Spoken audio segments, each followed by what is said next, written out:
Shall we get started? Let's get started. How about I read you a question? Okay, sounds good. Okay, so this first question was directed to you. What protocol does Dr. Kelly suggest for those who react to many or most medications? And in parentheses, it says mentioned in last year's summit. Well, I think whenever you're starting with medications or supplements, it's really important to start things one at a time, to start with lower doses.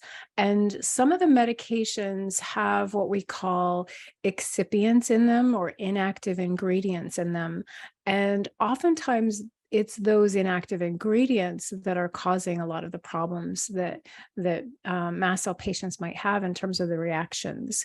So when I see a patient who comes in and they have an allergy to medication list that's quite extensive, I am very suspicious of mast cell activation, and also suspicious that it may not be the medications themselves, but more so potentially the inactive ingredients. And so oftentimes then what we can do is compound different medications. I have patients who are on compounded antihistamines, compounded benzodiazepines, and that really seems to help because the medications themselves are useful, and then the excipients are the problem. And as people get better, those reactions come down, and we can eventually use the less expensive ones with the excipients, or find better, cleaner options that are commercially available. I just wanted to add too, if people have already done that route, because that that would of course be the next phase. But then what if we've tried all that and we're still reacting? And so I've seen a lot of those cases, and I frequently find that in those cases where people are reacting to everything and it's not making sense. And we've had people who couldn't drink water and they tried every kind, reverse osmosis. And they finally found this one water in plastic bottle that they could tolerate. That there's more going on.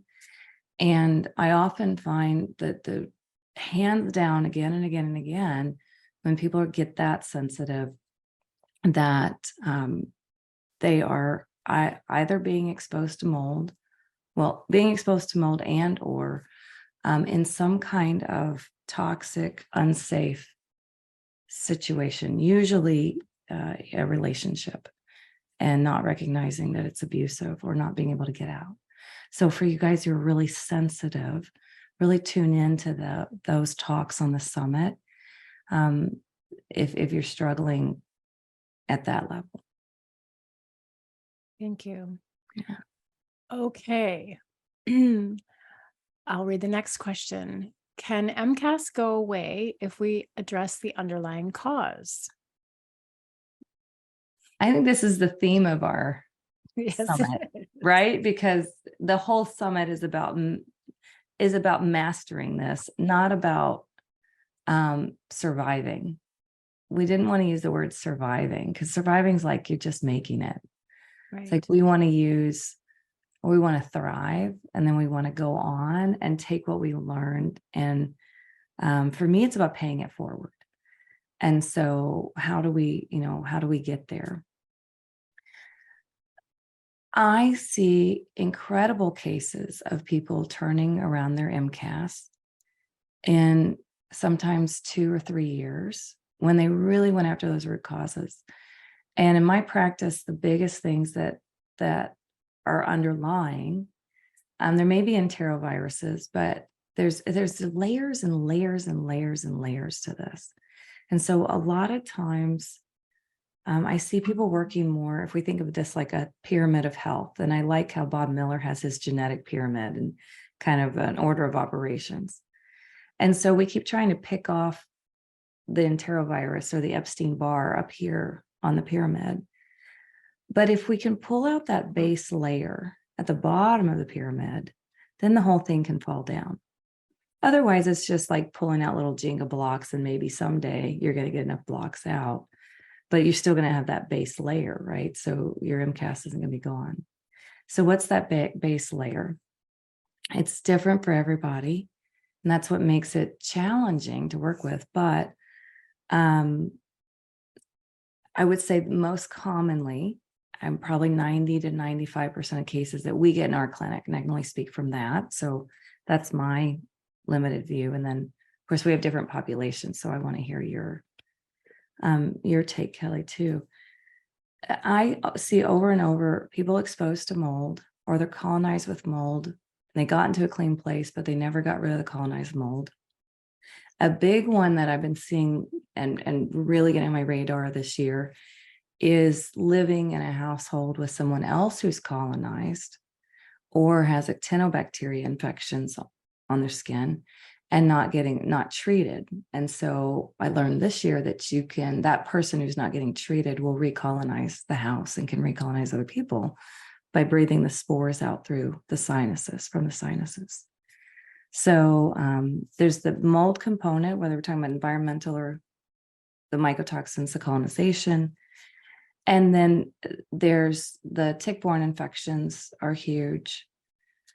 And I'm assuming we're past poor diet, we're past poor sleep habits. Like we've got all that. We're not drinking, we're not using drugs and things like that.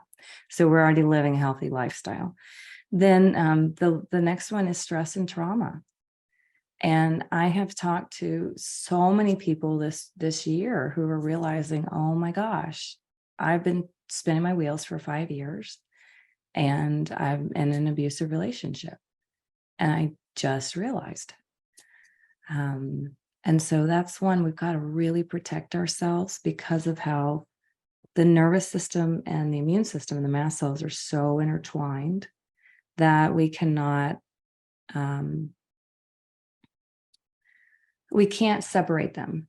So if we feel emotionally unsafe, our mast cells feel unsafe, and they will constantly be trying to protect you, even if it's an emotional threat, an energetic threat. And so many people are very empathic in this community. So that's where I go. And there's all kinds of other triggers we could go into, and we can get nuance and nuance and nuance. But if we can take out those big blocks at the bottom, then that's where I see the big breakthroughs. How about for you, Kelly? Yes, I would say the same. I mean, I think that mold is a huge one for the vast majority of people. And it can also be layers upon layers. So it can be mold and Lyme and chronic infections. It can be EMF. And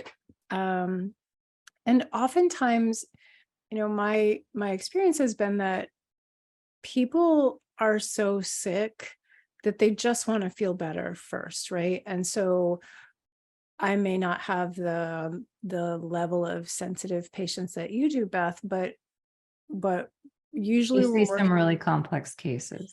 yeah, usually we're working at the physical level first. And even having those conversations about trauma and the emotional piece, sometimes they don't happen right away, right? And that's okay, because we need to build a rapport. We need to, you need to trust the process that, I'm going to be there for you, or what have you, that your practitioner is going to be there for you.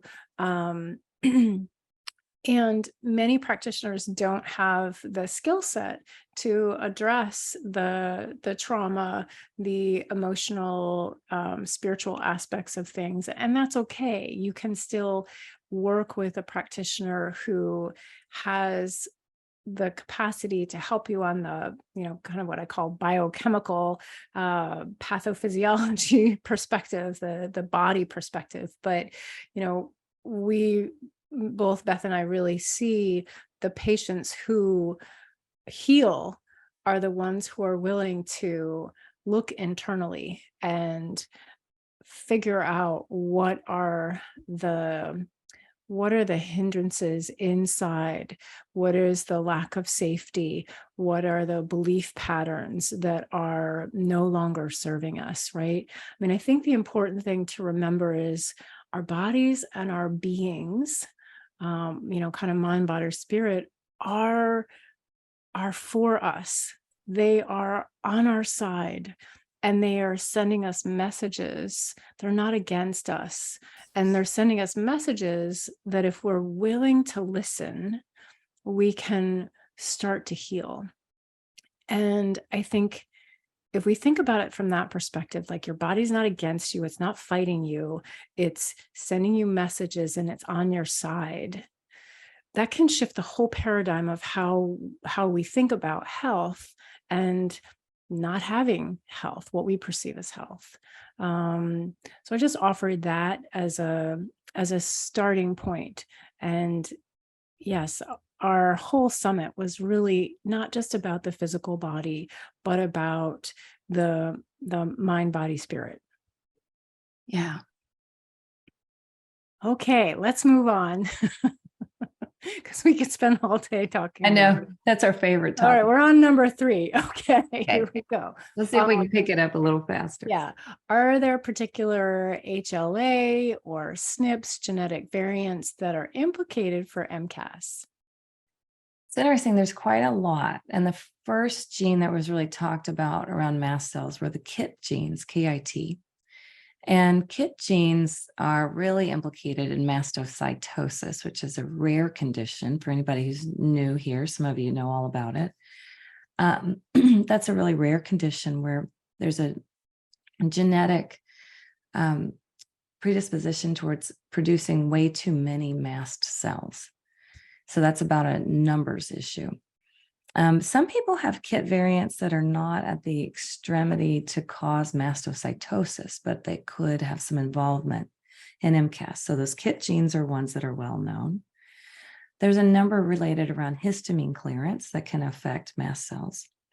And then there are genes for all these different receptors. So I hope you'll catch our mini talks during the summit, everyone, because we're going to give you all kinds of background for the talks, and you're going to get lots of nuggets, whether you're a brand new beginner or you're a practitioner. I think you'll get things out of those mini talks at the beginning of the day. So make sure to catch those because they're really important to help you get the most out of the talks. And they were really popular last year. But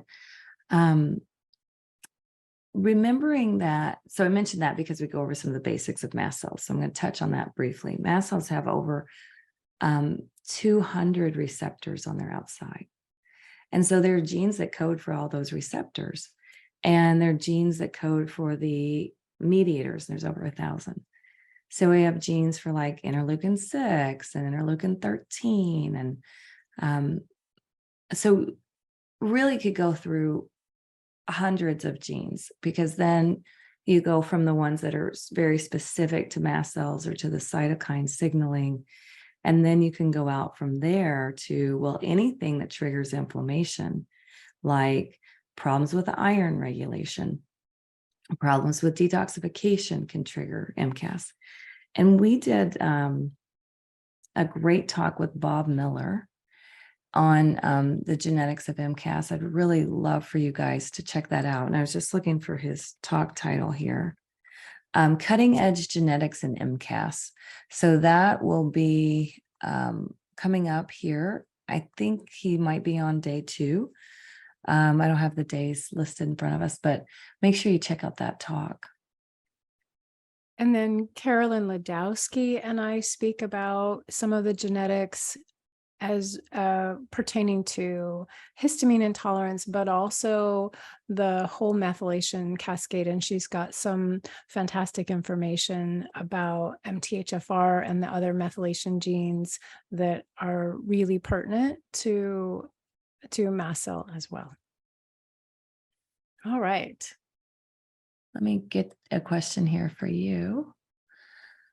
Okay, any tips for newer practitioners wanting to master working with MCAS clients and or more in-depth trainings? Well, if you want to come to the American Academy of Environmental Medicine's upcoming conference in San Antonio the first week of November, Dr. Neil Nathan and I will be heading a panel about MCAS and its relationship to how our practices have changed over the past 3 years with the COVID pandemic. And certainly MCAS has come into the limelight with COVID, but that's one way. And we also teach